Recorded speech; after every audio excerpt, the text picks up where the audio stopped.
We now proceed to the industry dialogue titled Balancing Collaborative Act, Efficient Production Growth, Less Emission with Zero Harm. Ladies and gentlemen, please join me in welcoming Etna Trainer, our moderator, to start the industry dialogue session. Thank you so much.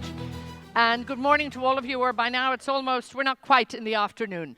But how lovely to be here. How wonderful to be in Muscat and to be here in Oman.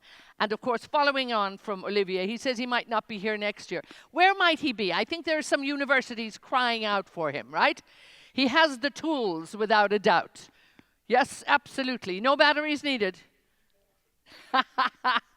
So I definitely think there's a whole group of people waiting for you. I want to thank you for that wonderful look back, and indeed that very optimistic look forward too, in terms of bringing us back to the history, the early days.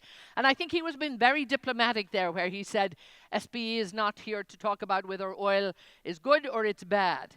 The bit he missed, I think, is that it is absolutely essential. And have we seen this recently? Oh yeah. And even the people out there who tell us that, no, it's got to finish, they've been telling us that for years. They've been writing OPEC's obituary for many, many years. But we're here today, and I think we see the demand and the responsibility that is here on every single one of you to produce more cleaner, but ultimately to meet that big trilemma that is there, and it's something that we all have to do.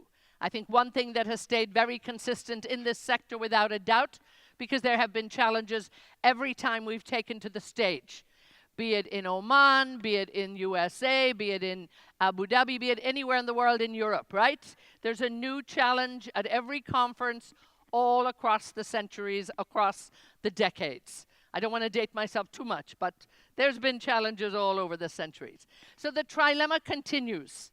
We need available and reliable energy. And right now, we still need oil and gas, and we need it more than ever today. We need affordability, and we need sustainability that almost has two meanings. Two meanings in the sense that, yes, we must look after the environment, and we must reduce emissions, but we also need to build longevity into this sector. And indeed, the diversification of energy that we are seeing around the world is what's beginning to help this. Because whether we like it or not, and we have seen the facts and we've seen the numbers, all forms of energy are absolutely essential for three key areas. Yes, social, environmental, and economic. We cannot put one in front of the other, and we cannot leave any of them behind. Now, we heard from Cedric from Shell there in his opening remarks a little bit about what he said. There will be no national security unless we have energy security. I live in the UAE, and for the last couple of months, I can tell you we've all been very worried about national security. This region has been very concerned about it. And one of the key things and the big pressure that still remains on everybody is energy security. And the fact that we must look after our assets, we must continue to produce, and indeed the responsibility that we add to that is still incredibly important. His Excellency, the Minister there, talked a little bit earlier too, how the energy sector is the absolute pulse of economic and social development. And when we look around the world, sometimes I often think that all of you are maybe a little too close to it sometimes. But as I say to people, when they ask me, and particularly some of the younger ones, why do I work in this sector? And I tell them it is because I work in the most important industry in the world. And then they try and tell me, no, that's health, that's finance, that's all, they've got a big long list. And then I remind them, if the lights go out, it's all over. That's even where the fun stops for the young ones. So then they maybe reconsider just a little bit. But we have our work cut out for us. And we have an incredible panel that I'm going to call up here and get started here. Because these are the people that are delivering every day. These are the people that are working through the challenges. And they know there are many. We all know there are many challenges out there. It's a complex industry. But the one thing, again, I come back to is the resilience that this sector has shown time after time. And yes, we expect you to continue to show it and to continue to be responsible, reliable producers of energy in the world. Let me get our dear panel up here. From PTTEP, all the way coming from Thailand to join us, Montri Rawanchaikul, the CEO of the PTT Exploration Production Public Company. From Medco Energy, the President and Director, Hilmi Panigoro joins us. Hilmi, lovely to see you. Saif Al-Hamhami, the CEO of Abraj Energy Services, joins us.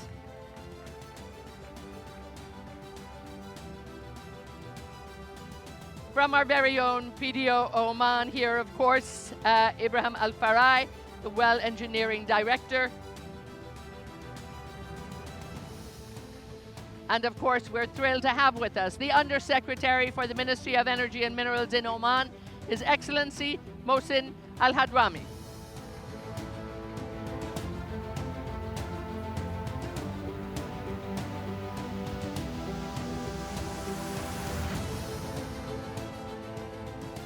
What a great team we have here.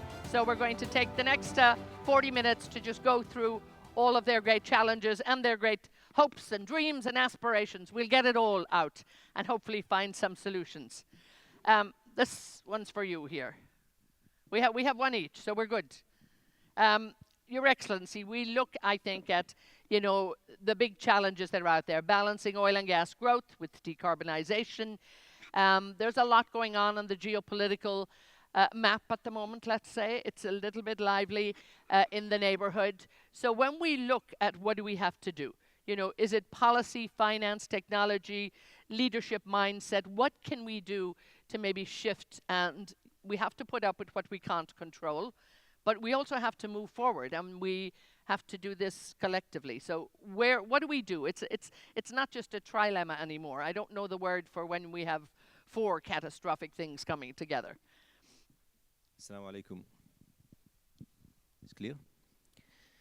Thank you for the very good introduction. I think it's important to put things in perspective in the light of what's happening. I think with every challenge and with every crisis, there is an opportunity to reflect and understand what's happening. This is when you test the system. You asked me, what do we do?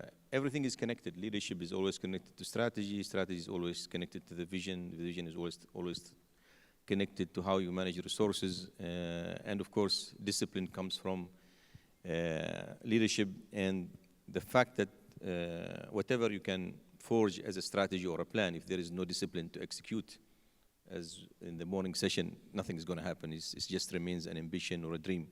We can have the best plan, but there is nobody who's enforcing that plan, looking after to make that plan happen, nothing happens. So it's all connected, really. There is no one solution. But what I know is what is the key, I would say, is important. The key is like you have a big car, you also a key. You have a big house, a mansion, you have a door. So everything there is an entry. The entry to success and to manage what is happening is actually lies on the leadership. And I think today leadership is responsible to make sure that each organization is grounded on its roots, on its DNAs and what it does best. And I'm tired of saying this, but I'm going to continue saying it. Operators need to be proud of what they're doing. They need to be proud of being in the energy sector, in the oil and gas, and they've been proud of how they've contributed definitely in Oman and in the region in making all of this what you see today, the roads, the airports, the flights, the planes, everything you are enjoying today, the electricity is built on what this industry built. Not only that, more importantly is the people. You look around this great hall here, and what do you see? You see great minds. That gives me confidence when there is a problem in the, with one of the operators or on the policy. I really don't feel shaken. I really feel confident that we do have the minds, we do have the engineers who I can bring in the room.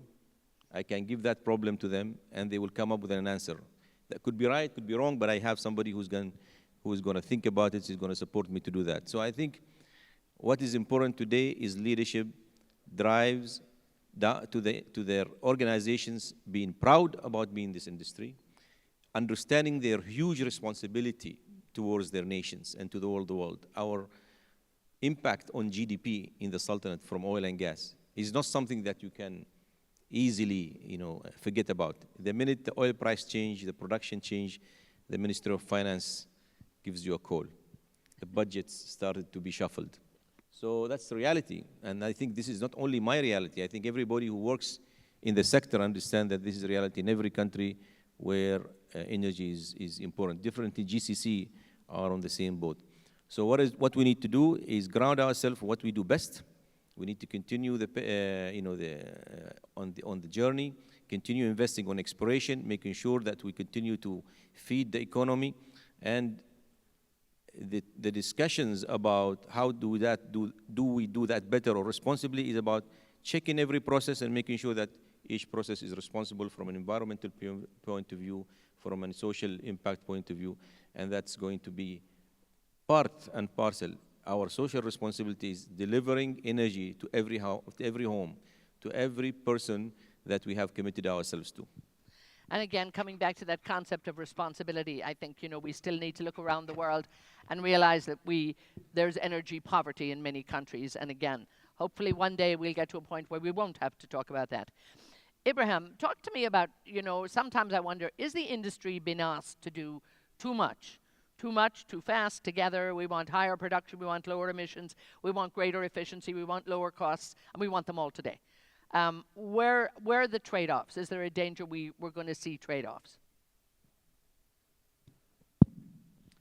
Yeah, well, it seems that there are indeed contradicting sort of objectives that we cannot potentially achieve together, and that's the initial view for increasing production, reducing cost, reducing the emission at the same time. And I think all of them, they are required indeed, despite potential different views that we do have, which one is more important than the other. But I'll assure you, yes, all of them, they are important for today and with the responsibility for tomorrow, so that we'll be having also a future for the generation to come. Production, we looked at it and we lived it, as been mentioned by the speaker and yourself today. It is very important, basically, that we'll be having the right supply for the energy for the country and for the other countries that they are requiring the energy. The emission is something, if we are not caring about it today, then tomorrow will be very difficult for the generations to come. So it's an equation, basically. Potentially they are not in one side, potentially they are opposite each other. But I think throughout this session, potentially we'll be talking about actions that will be helping us in achieving the three of them together. Yes, and again, I think, as you say, they have to come together, and we've heard that even earlier too, because if one goes lower than the other, we're missing out. Saif, when we look at regional instability, I mean, it's been very clear in the last couple of months, it's disrupting supply chains and operations right across the sector.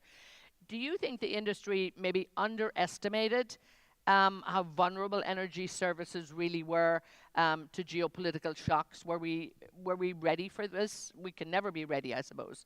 But how vulnerable is the sector right now? I think the recent crisis gave us a lesson. Over time, the industry has emphasized and pushed for more efficiency and more cost optimization. This has resulted in more globalized supply chain, and it has created some hidden interdependencies. So that means, whenever there is a shock, we don't know how to react to it. So we have seen this disturbance. So the cheapest supply chain, we can enjoy it for some time, but it's not necessarily the most resilient. And I think this crisis has given us a chance to reposition ourselves. We've seen the impact not only on the supply chain. I mean, Oman was not majorly impacted. We have operations in Kuwait. And one of the rigs was the operation was impacted because of the disruption on the supply chain. But on other rigs, we were impacted because we could not get specialized expat workforce to the country. So I think it has given us a bit of a reflection to reposition ourselves, not only on cost, but also to ensure that our operations are more stable and more resilient. And going forward, I think we will have to take that as a blend. and with time try to optimize it and get it to the most, to the most optimum level. So I think this crisis has given us a bit of a reposition. It's a bit of a learning, and it is something we will have to relook locally to ensure that we have that resilience and that stability. Yeah. Yeah, I mean, nobody expected this without a doubt, and I think sadly it's, we also have to look at the longevity of this. It's still going on, so the problems continue, and again, being ready to deal with this. Hilmi, when we look at that geopolitical instability, we look at, inconsistent global climate policy around the world. There's pressures on high returns. I mean, there's a long, long list for the industry right now. Are we on the right track? And I mean, will there be sacrifices that have to be made along the way? Look, I mean, I've been in this industry for 46 years. When we talk about geopolitical dynamics, it will always be there. And I think that is the main challenge for leaders like us. How do we maneuver? Well, we maybe burn in one country and look for a better one. And that's what happened. I mean, I'll give you an example. We were in Libya, 2006. We made big discovery. We were about to appoint an EPC contractor to build 100,000 barrels a day of production facility. And then the war started. We have to leave. And until today, we still cannot do it. So I think it is a lesson learned for us when we face this kind of thing. Yeah? And we have to do, I think, more political risk analysis. But not only that. In the past, maybe return and productivity is the key. But today, I think when we do new project analysis, we have to put all of these factors in. I mean, reserves, production, productivity, environment, social governance, everything has to be there. Although, I have to be honest with you, for oil and gas industry, health, safety, and environment has always been there since day one. The difference is how we disclose it. And probably now we have to put more attention on it. Yeah. And those issues will remain always top for the operators, without a doubt. Montri, we've seen challenges in the industry year in, year out. But, the geopolitical issues for the last couple of months have really added to the, 3 months ago we would have been talking about other big challenges. Now we have this to compound it. How do you think the industry is coping?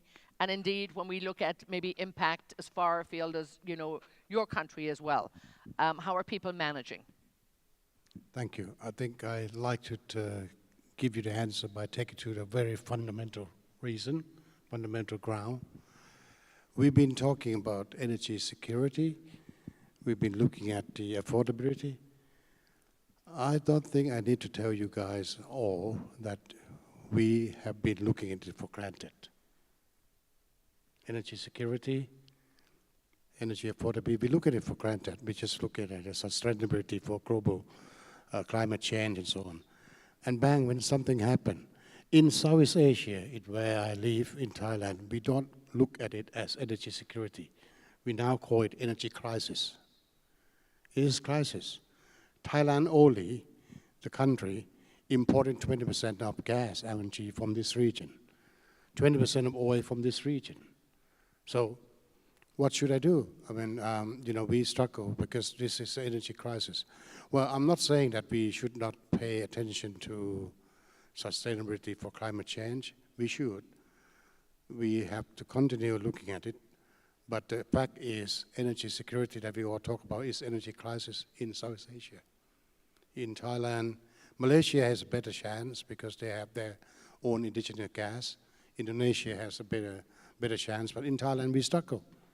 So as a national oil company, when I'm doing my business, I look at it both ways. We are very unique. PTTEP is a national oil company, and we also listed in the stock market. So we need to look for return to the shareholders. We need to look at the security to the country. You use the word that energy security is national security. In my terms, in Thailand, because energy is life. You don't have life, you don't have energy. So it's very serious. So our role now, whatever we do, we provide, we produce every BTU of gas locally, domestically, pipe gas. And LNG, we imported from this region, but now we can't do it. So we're going to have to look around. Oil, we're going to have to look around. So we have to survive. We keep the lights on, but it's not only that, but we look at it as energy is life. So serious as that. Saif, if I may come to you, yeah, we've all talked about, I think, dealing with these issues, and we have to deal with them. But on a day-to-day basis, sometimes it can be a bit of a different story. I mean, we have to see how this is implemented.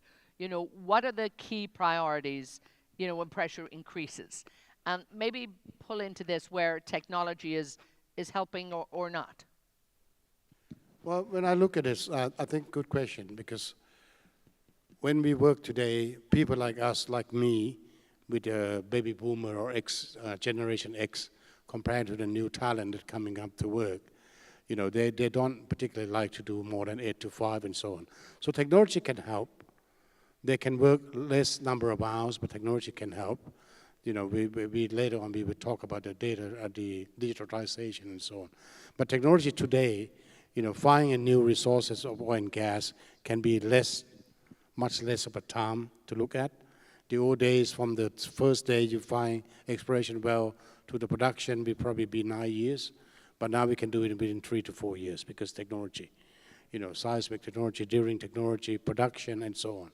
So we look at it on the energy transition. We were saying that any new form of energy that can replace oil and gas, but I don't see it that can happen soon, because we need to put in the reality that gas is now an energy destination, not transition. And gas is now energy destination. Yeah. So with that in mind, you're going to have to look at technology, whatever you can do to produce faster. And we've been doing that. Yeah. And again, I think that's something that has come into agreement over the last couple of years. Once the bridge was there, the bridge got longer, correct? Saif, when we look at Abraj Energy and what you're doing here, again, come back to us. What choices do you make when the pressure increases? And also, where does technology help? I mean, when it comes to cost and you know, the growth in the production and also the reduction in emissions, just to second to what Montri mentioned, I think we will have to do them together. When the pressure goes high, I think, as mentioned, energy security and affordability become the prominent priority. We have seen what has happened in Europe during crisis, where some countries have reverted to coal temporarily during the crisis. So I think we have the responsibility to drive the 3 agenda by maximizing the production, maximizing the growth, because the demand, as mentioned by Oliver, that there is this demand for the energy at a cost competitiveness without neglecting the green or the environmental aspects. But we will have to do it commercially. We will have to do it in a way that it makes business sense. Because if we don't, after some time, people will start questioning the entire agenda. And we have real examples where we have done it with technology. If I take the example of Abraj, we have invested in mechanized rigs. We have invested in fuel consumption optimization tools. We have invested in lower footprint rigs, which, despite the additional, investment and despite coming at a higher unit rate or daily rate, they did deliver overall project, cost effective, lower well delivery cost, and they have also resulted in the environmental footprint reduction. So I think they can go together. The outlook is that we should look at these initiatives, the green initiatives, the environmental initiatives, and commercialize them as responsible private sector and offer it to the industry, and it can evolve with time. And indeed, some people just look at the initial capex cost of some of these projects and shy away. Hilmi, when we look at the pressure on energy companies, yes, and we look at the longevity that's there, markets still reward short-term performance, and they, investors like to see delivery, and they like to see that return on investment. How can you handle that, and any examples of how that actually works in practice? Look, I think as a business, profitability and return has always been there. As I mentioned earlier, now we have this more, I would say, from our stakeholders, there is expecting us to look at ESG more. So in all of our investment criteria, now we put that in there. We basically, we have this committee called Risk Management Committee. In the past, maybe risk and return is probably the top priority. But now, environment, social, and government is a very important part of that. You mentioned about technology earlier. And I think today, when we're talking about oil and gas, going into transition, the key is how we can utilize the latest state of the art of technology to reduce the greenhouse gas emission. And that's what we do. And in the last 5 years, we have, I think, applied almost more than 100 initiatives to basically reduce the greenhouse gas emission in all aspects of our operation. And despite our production double in the last 5 years, we managed to reduce the CO2 by 20%. And all of this, indeed, you have to get to do together. Your Excellency, I'm coming back to you, Mohsin. We look at many of the commercially viable projects that are going on here. There's a lot of dynamics in the industry right now. But I think there's a lot of projects that are just stuck. You know, and then when we have geopolitical issues, it's almost business as usual. So we go back to fundamentals and we forget about the things we need to do. How do we shift that mindset, and how do we actually help people, you know, continue, you know, while all this is happening at the same time? I mean, sometimes you look at the industry and go, you need maybe a bigger nudge. What we do in Oman actually is to address that specifically. We managed to get the cabinet to approve a national strategy for decarbonization, which basically gives each sector a specific target. And to achieve that target, there's a list of projects that we, in Oman Net Zero Center, look at. So these projects are actually long-term. The projects we have started with so far, they all show promising MPV positive results. So meaning that actually these projects are decarbonizing, but they are also making money. They are cutting waste, they're reducing costs, they are making an impact. And since we launched the Mizan platform with the Oman Net Zero Center, and we are starting to see companies register their emissions, and we started to look at their projects. Actually, we are learning this is good business. Yes, there will be. So there's strong measurement in place. There are strong measurement in place. There's a clear metric to look at these projects. We filter these projects. We are starting. We are at the first phase. Oman Net Zero Center is a baby. They started 2025, so they are learning. But they've conducted at least 14 workshops with each sector. So they've worked with transportation, they've worked with the agriculture, with all the sectors in the country. And each sector have a very solid way going forward. So our net zero is not a slogan. It's actually a number that was announced. So now we have in place a national strategy approved by the cabinet. We have also in place the carbon framework that organizes the carbon market in the country, which gives access to green finance. It gives access to calculating in a scientific way how these projects really impact you and how could you potentially get the right interest in terms of investment. We will reach a point where we will run out of these MPV positive projects that we know, and this is where we really need technology to come and give a play. So I think there are things that are today very, I would say in my view, common sense, but to translate that into a business language, we need this filtering of projects, categorization of projects based on how applicable it is, what's its impact on emissions, how would the companies or the private sector work it, what kind of policy changes or subsidies required for these projects. So I think that's the first phase. Then we'll move to a phase where it's difficult, MPV negative, requires some sort of support, and sometimes requires some sort of technology investment or innovation. I think we are at the beginning of it. Right. We will, as we probably maybe next year in the Sustainability Week, we'll be able to talk more about these projects, present more of it. I would say privileged to see the work at the beginning. I'm in the kitchen, let's say. So I know these projects, I know which companies are. It looks very promising in my view. We are doing what is happening. But it does really, it could be a very good example to take somewhere else, to learn from these projects. So first on the agenda next year, we'll have an update from you in terms of how the year has been and what you've delivered. Now, Ibrahim, you know, like many companies around the world, we look at PDO investing heavily in decarbonization, still producing more, but this is part and parcel of what you do. But I know last week, and I just want to congratulate you also on your royal visit at PDO. You were all very busy there. And the inauguration of Beit Al Haytham with His Majesty Sultan Haytham's visit. Again, I think this is really giving a boost of confidence for technology, for PDO. So how will the whole new technology framework help you produce more, emit less, you know, be efficient? How does it all come together? Okay. No, His Majesty visit last week to BDO was a true moment or a historical moment for all of us in BDO. It was not because of the inauguration of Beit Al Haytham only. It is meeting the people and the meaning for his visit in the trust that he is giving basically to BDO and to its employee, and the position of BDO on the main economic driver or supplier for the country. For every BDO every BDO employees, the visit was a moment of immense pride, as I have just mentioned.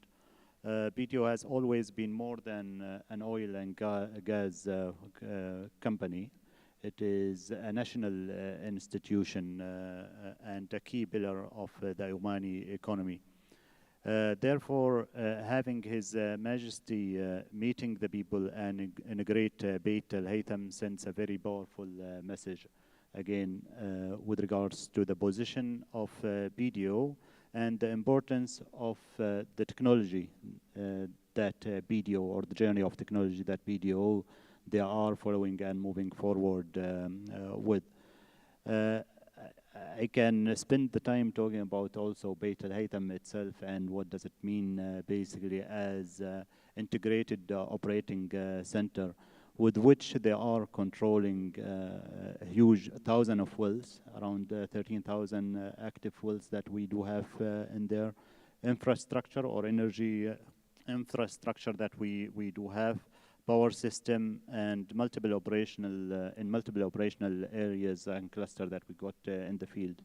And what makes us also proud, all of this run by Omanis. Around 95% of the staff in that center are Omanis, young men and young women. And I want to talk a little bit about that later, because that's so important. But congratulations to you all, and well done to PDO. Montri, earlier His Excellency the Minister talked about the time has come where we should not be in competition in the industry, but we need to find active partnerships. This word comes up time and time again, and I know you're all involved in so many different partnerships and alliances. But Montri, when we look at, you know, energy partnerships, whether we like it or not, they often involve competing priorities: shareholder returns, national energy security, long-term strategies. You know, can we keep those priorities aligned? And when they go wrong, as occasionally they do, you know, there's a setback there. What can we do to build stronger partnerships? Well, I think we need to understand, because the situation changed. The past 30 years, 40 years, when the industry started, we were looking at return. Return to the shareholder, return to stakeholder, to investors, whatever. But time changed. For us, we're looking at national security. The return is something we also care about, but it's not on the top priority. We look at national security, because energy security is national security. So we've been working with a number of companies, and we try to understand them. If some company, some group of a company that we can work with and be happy with, they understand our strategy, they understand how we're going to do the business, that we'd like to keep as a long-term partnership. But on the other hand, some companies that we've been working and we see that we cannot align, you know, they're looking at our return to shareholders more than energy security. Should we carry on our relationship for much longer? I don't think we can, or I think we should. We just try to find a way to step aside. So within PTTEP, we segregate. You know, in Middle East, no doubt. Oman and Thailand has been a long-term relationship. You know, we like to come to work in Oman. We've been in Oman for 20 plus years. You know, long-term relationship. But in the other area that I look at, you know, Europeans, Americans, and so on, we don't have to name the company, but we do have the list of our priority. But long-term relationship doesn't come up with one thing. It will come up with, you know, the alignments of the national security. So pick your partners carefully. Yeah. Your Excellency, I want to come to you on this. You know, when we look at partnerships, this is an open economy. You run an open business here. You're very proud of the fact that Oman is very open, but again, to global energy partnerships. But how do you protect national interests, long-term energy security? How do you manage all of that together? And again, coming back to it clearly, pick the right partner. It helps, huh? Absolutely. I think it all starts from truly being interested in understanding the nature of that partnership and the nature of what you're trying to do. Where is the value? So from our perspective, when we consider any aspects, whether in projects or policy, we consider the three vectors, which is the economic, social, and the environment. But also we have, I would say, a dimension that we always look at, which is how do we balance our interests as a government and maintain our commitment to our international partners. We do believe in Oman that we are global citizens, and we have to play our role in stabilizing and helping other nations in energy security and other files as much as we expect other nations to also help us. For us, that's fundamental in our strategy. For the industry itself, there is one message that I really want to say and want to pass is sometimes the industry understands, but really doesn't, would say, appreciate how much they can impact other sectors. Okay. And I see it not because I'm smarter, or it's just because I am privileged to stay in Oman Net Zero Center for 2 hours every 2 weeks, and I see the projects. And when I see the projects, and I give you an example, aviation sector wants low carbon fuel. And it took 2 companies to sit together from upstream and downstream to come together. Oh, we can do that. And we can help you do that. And that's because I really put in a lot of effort to bring people in. Actually, people are in that room saying, why, I don't care about aviation. It doesn't help, it doesn't really affect my business, but it does. There's a lot of technologies and solutions exist in the oil and gas as a sector. And you can learn from each other. And they can make money out of it. It's business, but you need to open your mind. Today, the sector wants to work, but I feel still that leadership requires them to step out of their sectors a little bit and understand the challenge you have on decarbonization is the same challenge that aviation, transportation, medical, agriculture, all of these sectors also have the same challenge. But you might learn from them, and you might actually sell them something or give them an idea. And the same thing when it comes to developing technologies and developing innovation, concept, and so on. So the things that you can see that are very clear, and maybe this is for your thinking, for your thought. For example, produced water. Produce water/mining is a big topic for us in the ministry. Yes. And day by day, we are discovering new ways of doing that. And sometimes it comes from unexpected partners, industries. And I think the sector in the upstream and downstream have a lot to learn and a lot to give. And I think we need just to open ourselves that the topic of decarbonization is not just an environmental angle. It has its social angle, but it has also a huge economic angle. Also, I've seen in terms of reducing, methane or reducing flaring, we are now interacting with data centers. Yes. Suddenly. So there are a lot of interfaces. Yeah. Actually, I would look at decarbonization for this sector, for the oil and gas sector, as a huge business opportunity. There is an interface with every single sector. And I see the projects that are coming up. They are all interesting. I mean, there are some of it, of course, experiments. I think they are, a good experiment to have.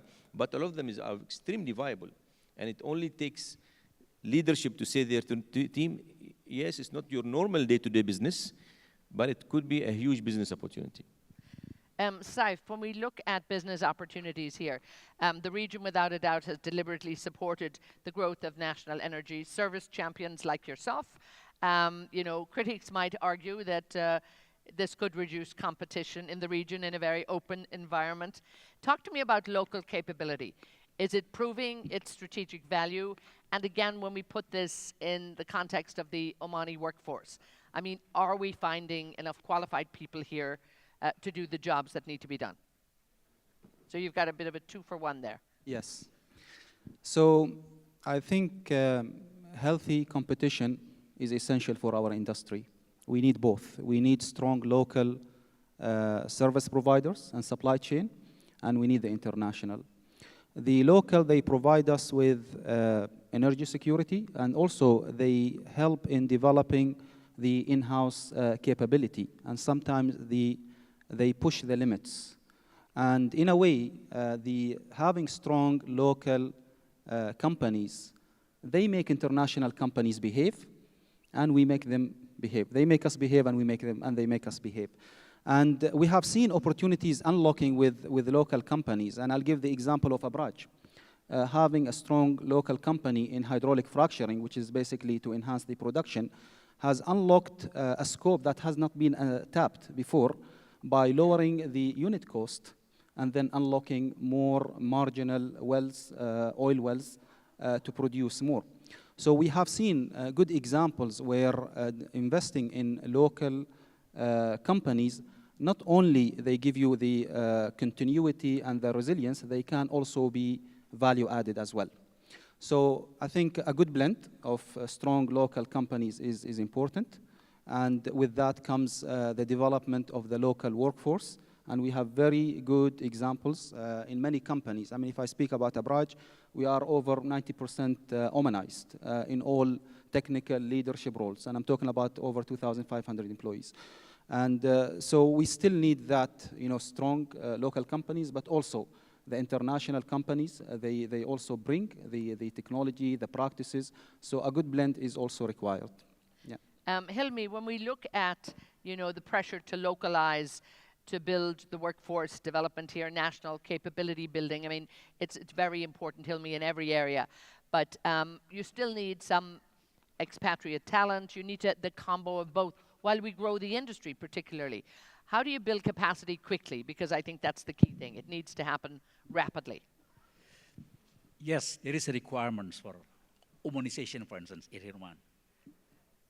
But to me, the requirements of the host country and what we want to do is fully aligned. When we come to a new country, what we want is to make sure that the key position is done and held by local professionals. But of course, in the early stage, we usually have seasoned professionals to do the technology transfer. But at the end of the day, I think we wanted to see the local professional to hold all the key positions. Oman is one good example for me. We've been here for 20 years, and now 86% of the key position in our operation is held by Omani. Mm-hmm. Montri, please address this, I suppose, on a wider scale, because, we heard earlier, even Olivier talking about it, the industry needs to attract the talent, and it needs to continually attract the talent. This business is not, we're not going out of business anytime soon, but we need people to drive it here. What do you think are the long-term risks if the talent gap that we have right now, and we have a talent gap without a doubt, if that continues? Or how can we actually make sure it doesn't continue? I think it changed with time. Back in 2018, when people saying energy disruption, there will be no longer oil and gas business, and oil and gas are polluters, the new generation would like to come to work for oil and gas company. It's not a question, back then, it was not a question of attraction, it's a question of attrition.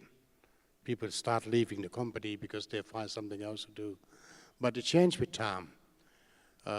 Combining the energy crisis we have now, combining the role that we have as the company that provide energy security, national security, combining with the technology, digitalization, upskill challenge, the opportunity to go into the digital transformation, a lot of things that you can actually put it together, attract the new generation for a longer term. Because, well, in our generation, we were looking at long-term career.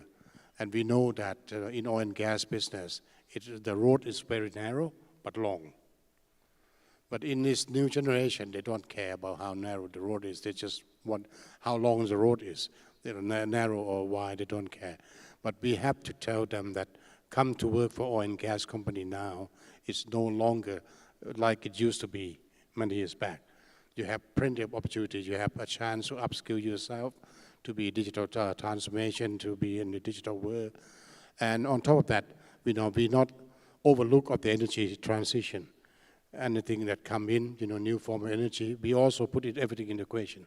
So they have much better chance.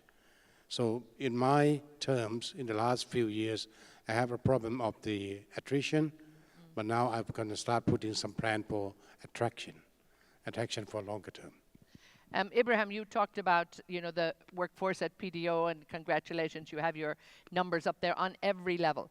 But when we look at the industry, has to look at technology, economics, socially, you have to bring all of that to bear. How do you ensure that it is the Omanis that are driving this industry and driving this industry here at home and hopefully abroad as well? Yes. Well, I think rather than waiting for what you call the professions that we'll need tomorrow and we'll just get the people developed tomorrow, it's what BDO is spending today to create those what you call talents today.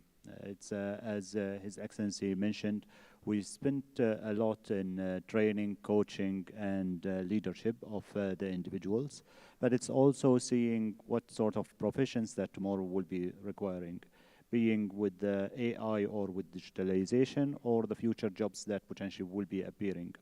Now, it is a transition sometimes, basically moving from one time or from one old professions that we got today that tomorrow potentially will be dominating the way how we are doing and delivering things.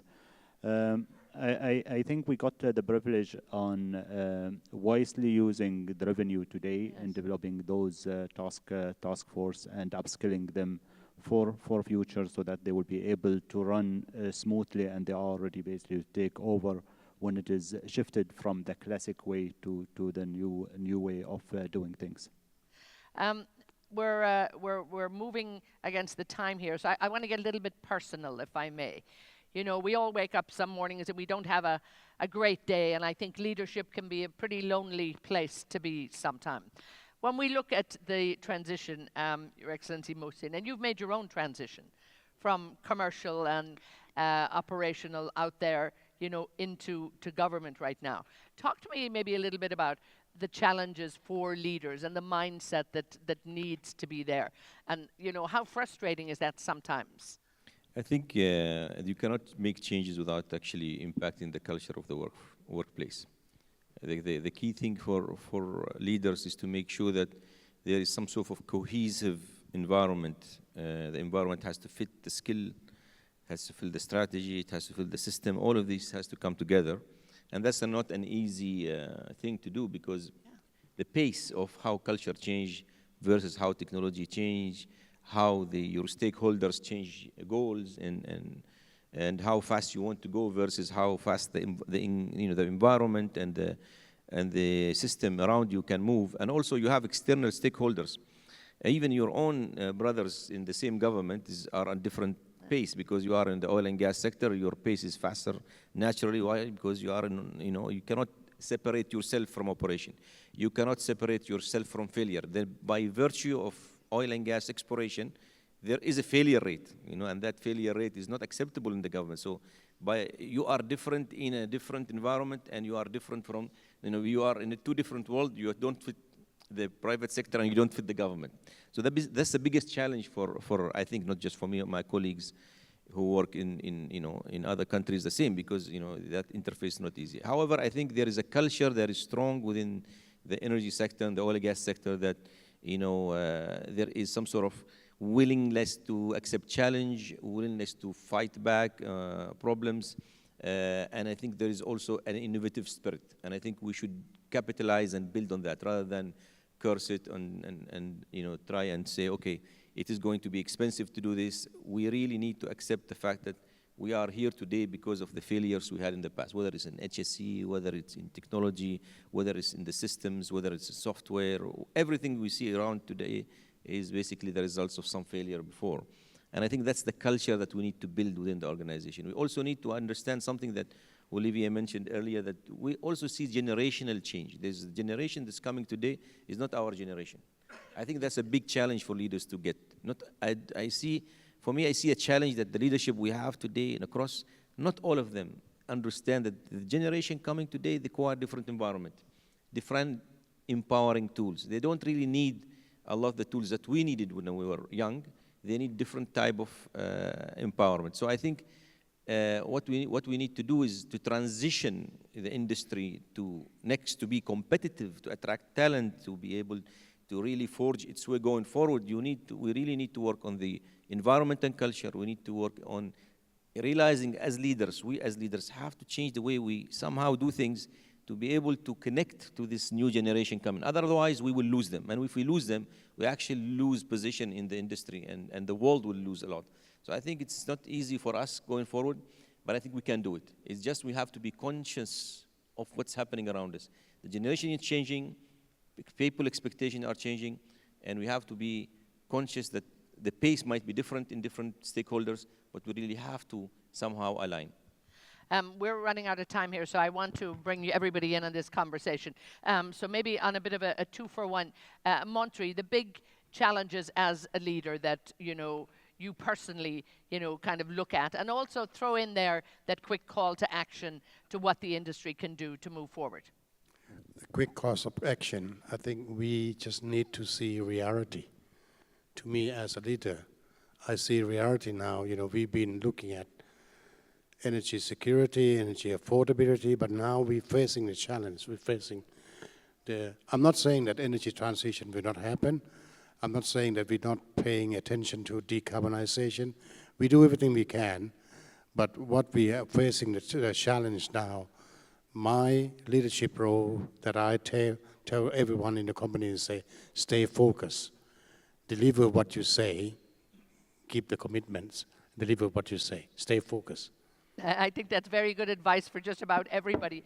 Hilmi, again, things have changed so much in the last 2 decades in, really when you look at it.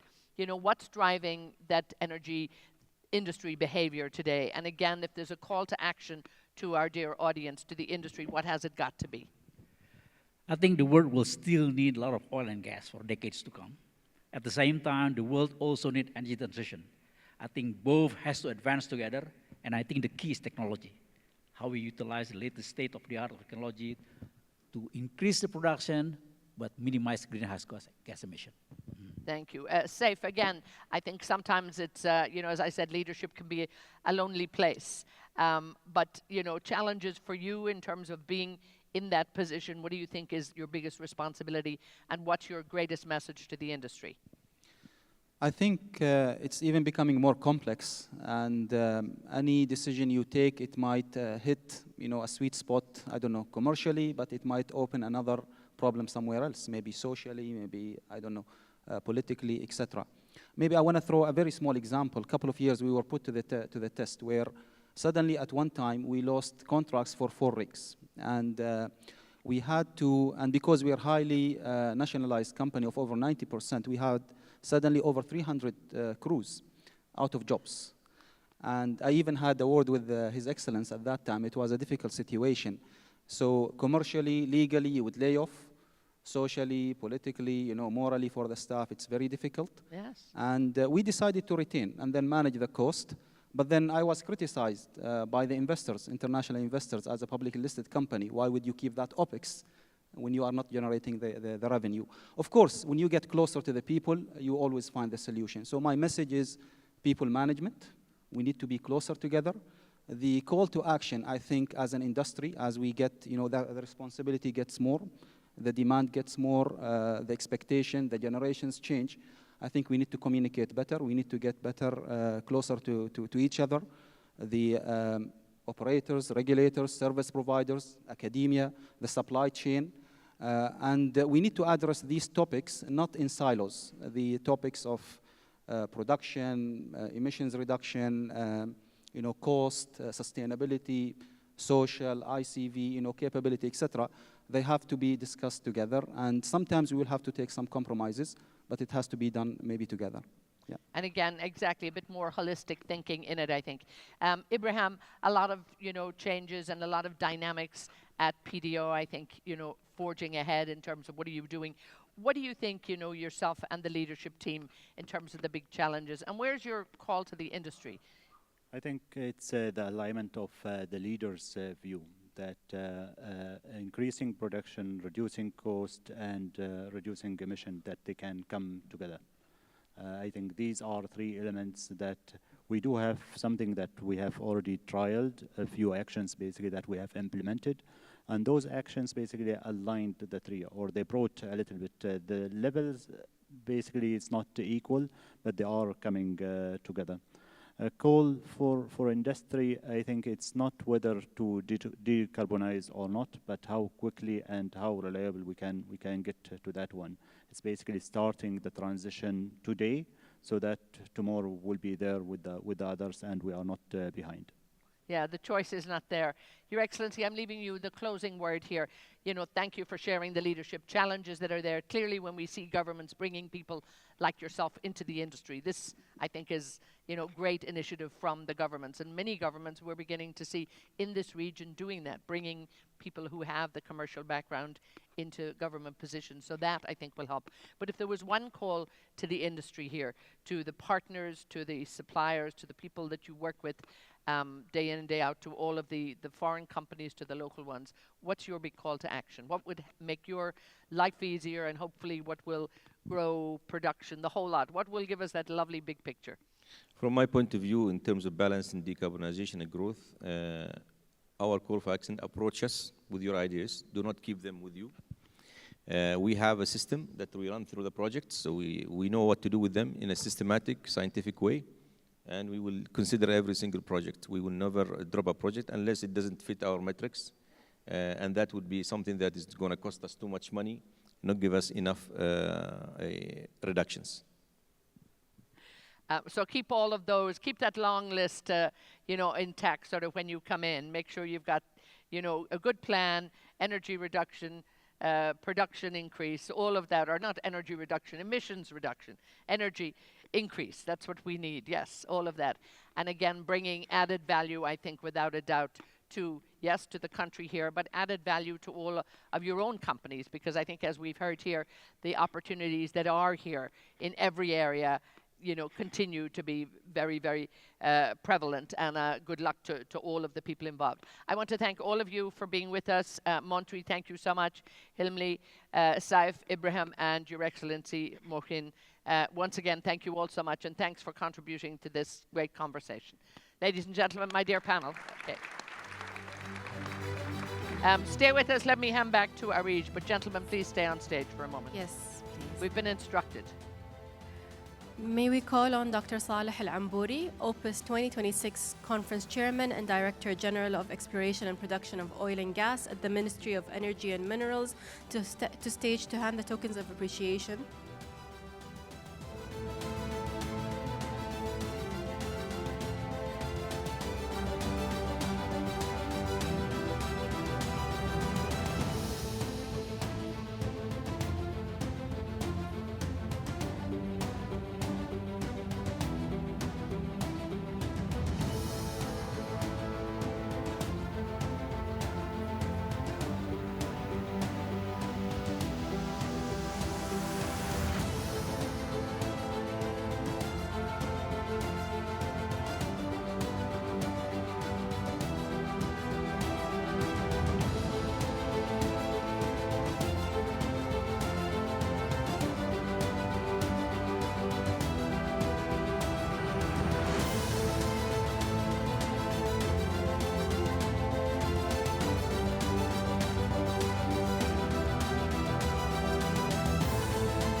Okay. So we'll begin with the tokens of appreciation. His Excellency Mohsen Hamad Saif Al-Hadrami, Under Secretary, Ministry of Energy and Minerals, Oman.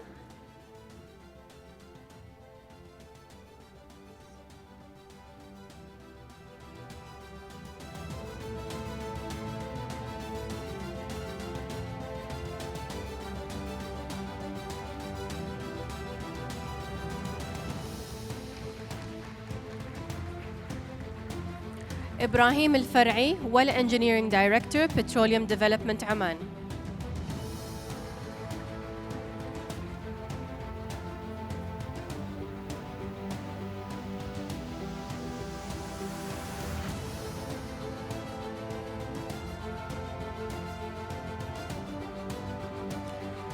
Saif Al-Hamhami, CEO, Abraj Energy Services.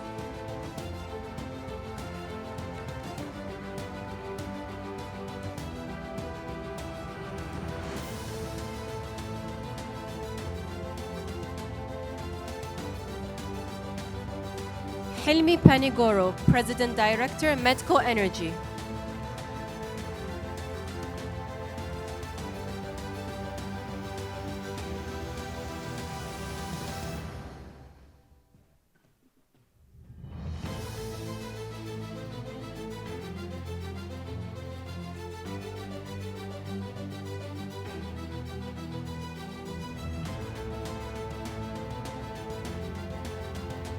Montri Ranchaikul, CEO, PTTEP.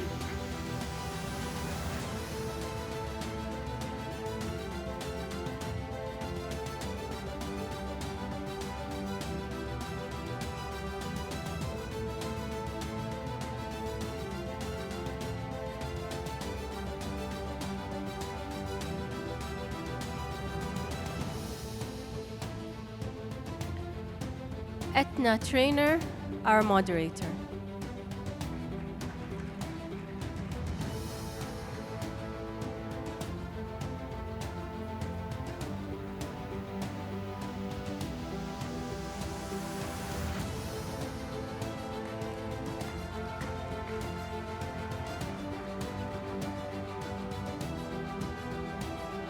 Industry dialogue session. Thank you to our panelists and moderator for the illuminating discussion.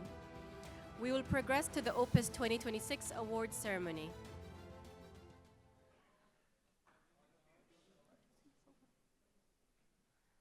We now move on into the Opus 2026 awards ceremony.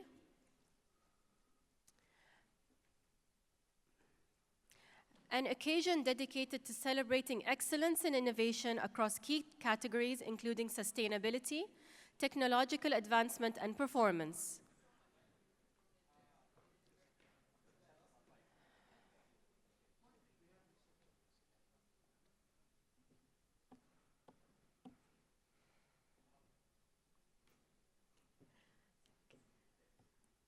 This year, we're proud to share that we received an overwhelming 169 submissions from 36 companies spanning 10 different countries, reflecting the growing global commitment to driving meaningful change in the energy sector.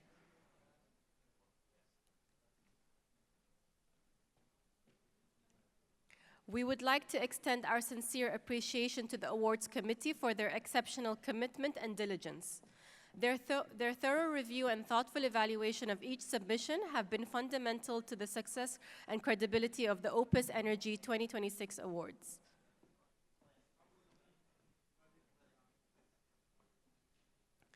We begin with Health, Safety, Environment, and Sustainability category.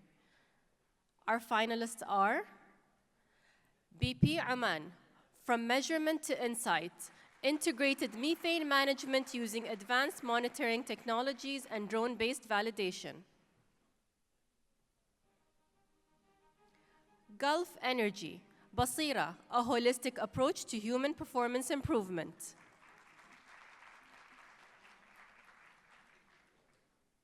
And last but not least, Oxy Oman, Green Walk Park.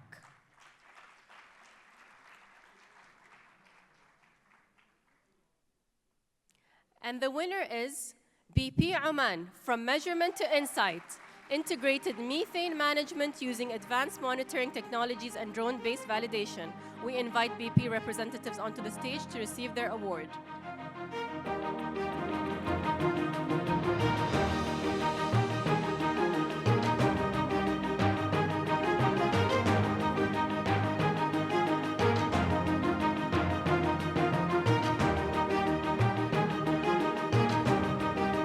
Thank you. We will move on to the next category. In-Country Value and Human Capital Development Award. The finalists are Petroleum Development Oman, empowering youth and strengthening the national talent pipeline through development programs.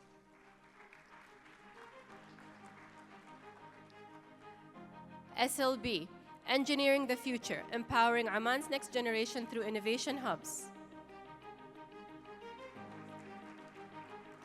BP Oman, empowering Omani SMEs through BP's social investment programs. And the winner is Petroleum Development Oman, empowering youth and strengthening the national talent pipeline through development programs. Can we have the representatives from PDO onto the stage, please?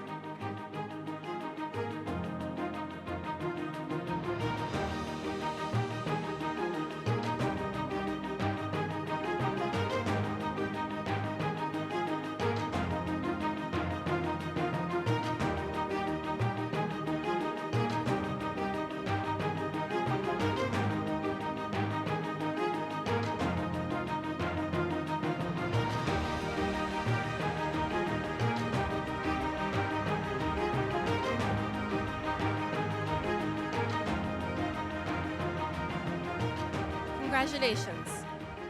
Our next category is Innovation and Technology.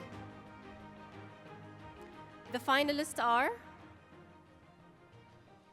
Oxy Oman, utilizing technology in L&D to accelerate capability and reduce operational risk.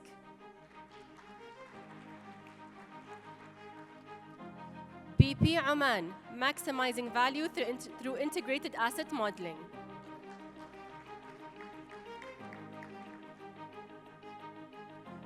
CNPCNEI, Oilfield Integrated Source Grid Load Storage System. And the winner is Oxy Oman, utilizing technology in L&D to accelerate capability and reduce operational risk.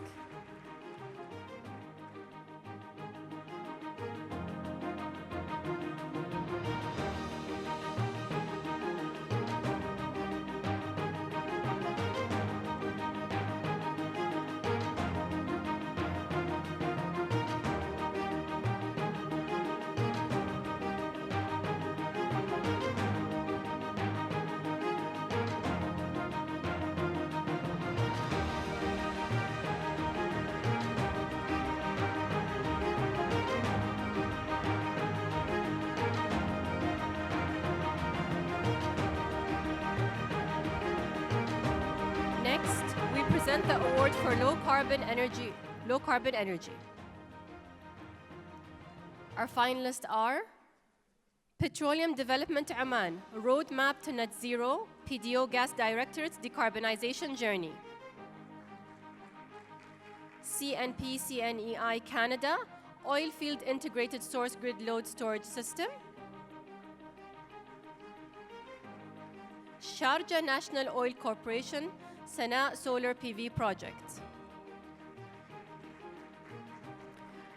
And the winner is PDO, Roadmap to Net Zero, PDO Gas Directorate's Decarbonization Journey.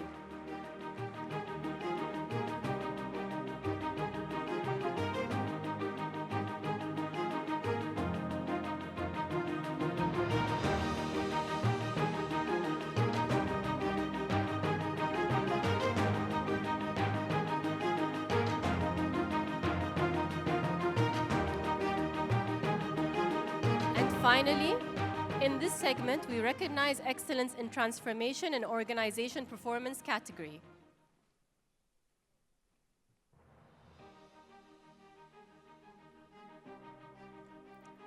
The finalists are Halliburton, first multi-well pad frac and test campaign in Oman, executed in Block 10 through batch execution and integrated delivery excellence.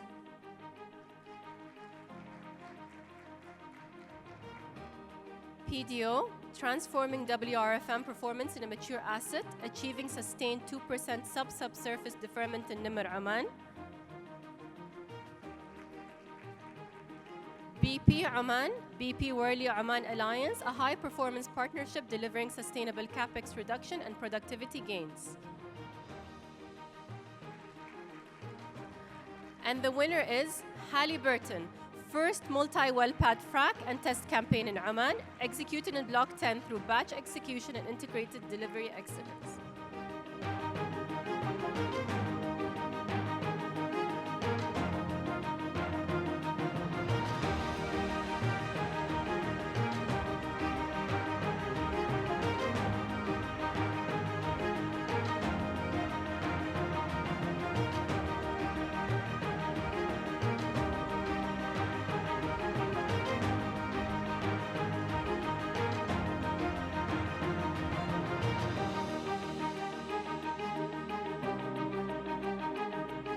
Congratulations to all our Opus 2026 Energy Awards winners. Your dedication and impact are truly shaping the future of our industry. We request His Excellency and Dr. Saleh to remain on stage for our project showcase finalists.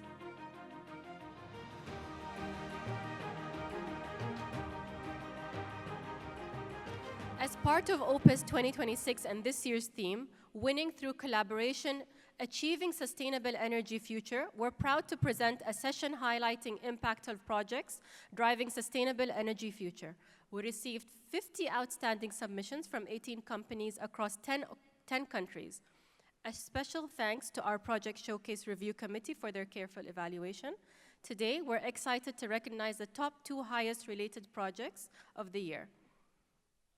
Our first finalist for the Project Showcase is 10-year artificial lift journey in 2,400 PC wells to top quartile performance in Oman and across Shell partner operating companies by PDO. We invite the representatives of PDO onto the stage to receive the trophy.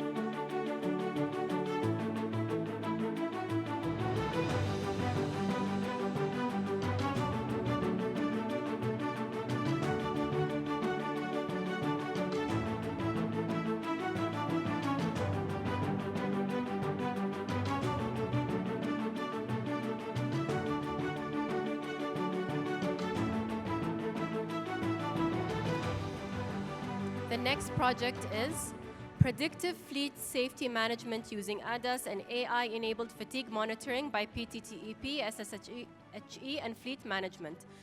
PTTEP representatives, please join us on stage. Congratulations once again to all our Project Showcase finalists. On behalf of the Opus 2026 Energy Awards Committee and Project Showcase Review Committee, we extend our sincere appreciation to all participating companies for their thoughtful submissions and, above all, for contributing their knowledge and experience to support the advancement of the industry. Once again, we request His Excellency and Dr. Saleh to remain on stage. We're moving on now to the next segment of awards for HIMA Poster Competition, an initiative designed to showcase innovative ideas and research from the next generation of leaders.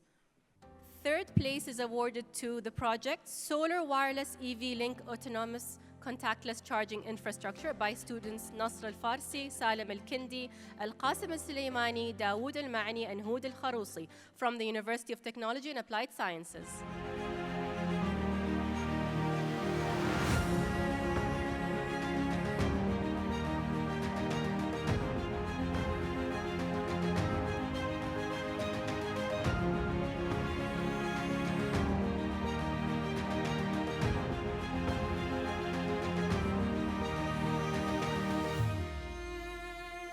Second place is awarded to AI-enabled smart drone for telecom tower inspection with robotic arm by students Rahaf Zar'i, Shahd al-Belushi, and Hiba al-Riyami from the University of Technology and Applied Science.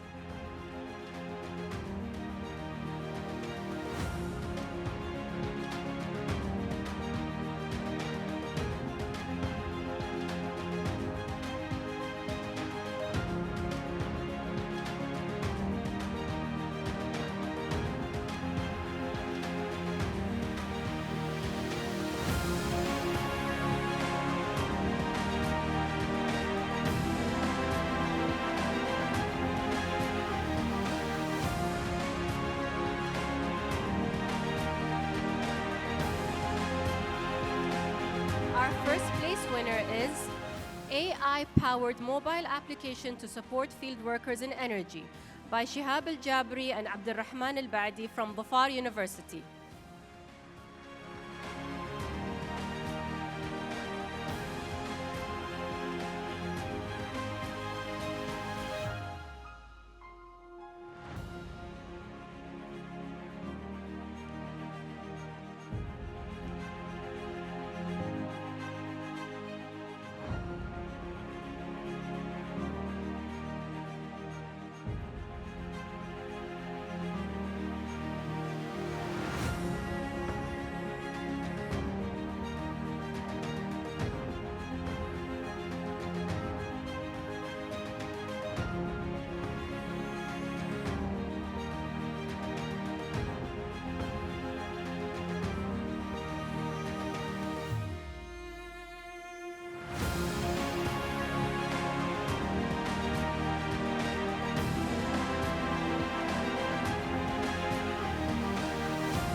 Ladies and gentlemen, before we conclude, we'd like to take a moment to recognize the key individuals whose leadership and dedication made Opus 2026 a success. Their efforts behind the scenes ensured the seamless execution of this event. I now invite Olivier José, 2025 SPE President, to join His Excellency in presenting tokens of appreciation.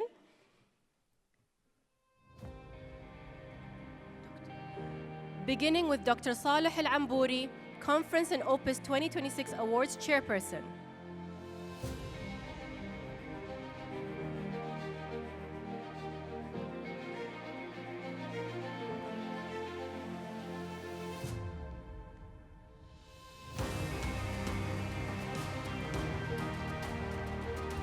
Next, we would like to recognize Mr. Junaid Muhyiddin Ghulam, Program Chairperson.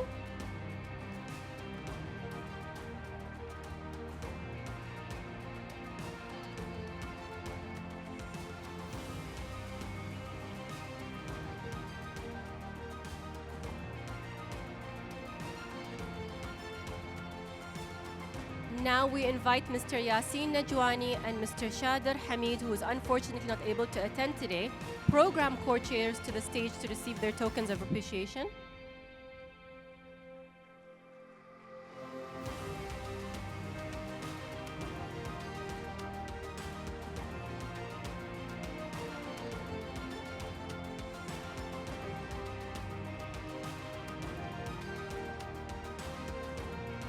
I now request all honorees on stage to come together for a group photo.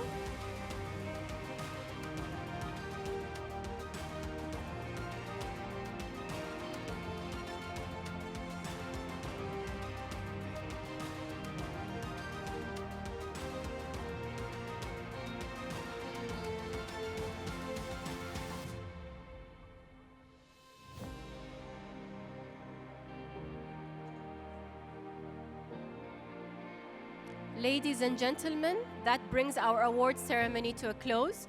On behalf of the organizing committee, thank you for being with us today, and heartfelt congratulations to the award recipients. We will now break for lunch and look forward to welcoming you back in this hall at 2 p.m. for YP panel session and technical sessions. Thank you.